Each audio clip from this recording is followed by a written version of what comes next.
त्याचीच पाहणी आता आपल्या मुख्यमंत्री साहेब आणि बाकी मान्यवर करत आहेत.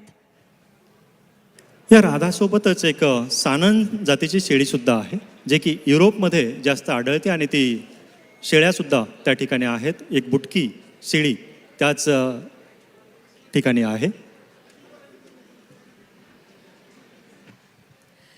आणि आत्ताच आपल्या मुख्यमंत्री साहेबांनी आणि बाकी मान्यवरांनी विदर्भ मराठवाडा दुग्ध विकास प्रकल्पाला भेट दिलेली आहे.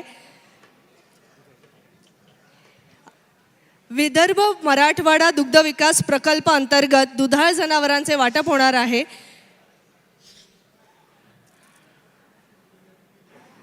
पहा, प्राण्यांना किती स्पर्शज्ञान असतं.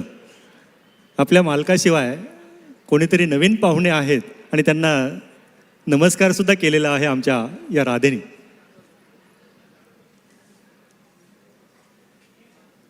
एक आपलेपणा, कौतुक.